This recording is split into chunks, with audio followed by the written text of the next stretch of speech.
Okay, interval practice. We've done thirds, now we're going to do fourths. 1, or G in this case, G Dorian. 4, which is going to be C, A, D, O, da, O, ya, do, da, O, D, O, a, do, da, do, da. And here I'm showing you the vertical practice. Oops, not with the B natural, B flat, sorry. And maybe we could do it across the, in a nice sort of handy position.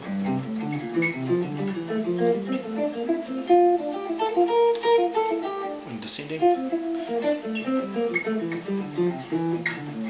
it's quite a tricky one to play descending, but it's nothing that you can't practice and get quite fluent.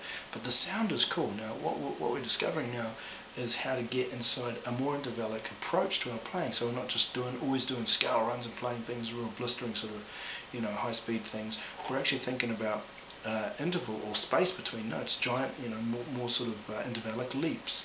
So this is a good thing, a really good thing to practice in both vertical and horizontal form, and around maybe both positions, your root 6 G minor chords, and also trying to link those shapes up,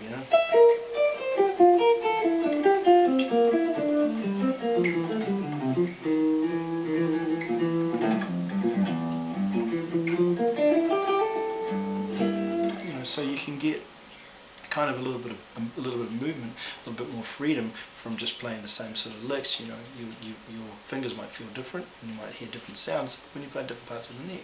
This is a very important part of linking our sound together too, which is extremely important. I mean, if we're talking about sound on an instrument, it doesn't really matter how you play it, how you use this hand, how you use this hand. The important thing is to get the sound. There are common ways. I'm showing you some of the ones that I've discovered, but at the end of the day, it doesn't matter if you use your thumb, or if you only use these two fingers because you're a blues player and that's all you've ever done, or you use your fingers. Who cares? Just get the sound, practice it the way that you want to, but be methodical and be systematic.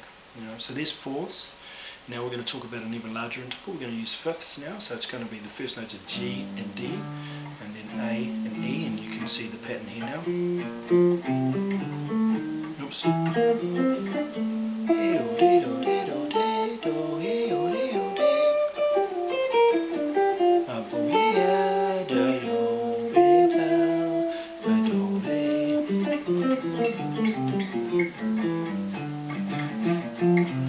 This needs obviously some more practice. I'm a bit rough.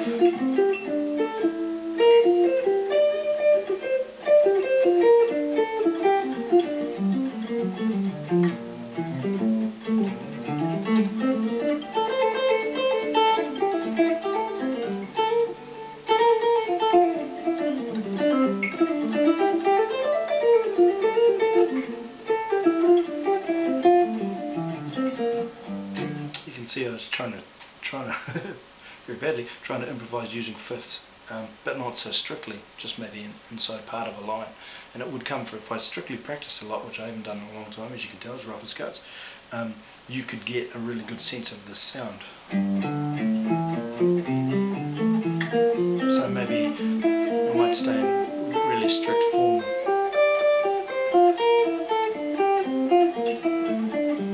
And not try and be improvising with it. Jumping the gun a little bit. And now sixths. This is the inverted third. So we're going G to E. E to G is the third. It's quite a melodic sound as well.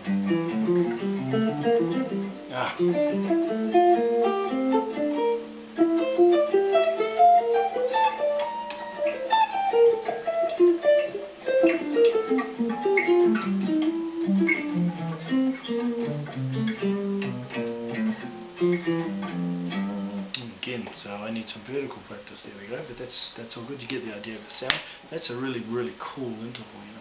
Another one, for example, a guy like Schofield might like to use as a seventh interval.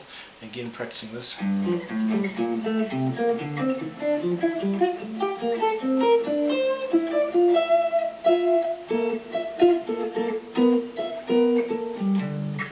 Sort of hear that interval coming back down.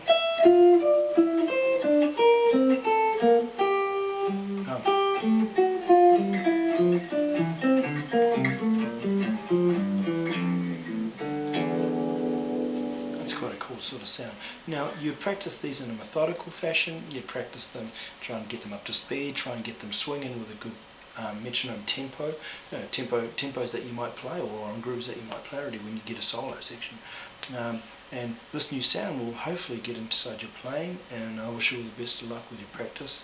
And I'm going to do maybe some more videos on a different sound now.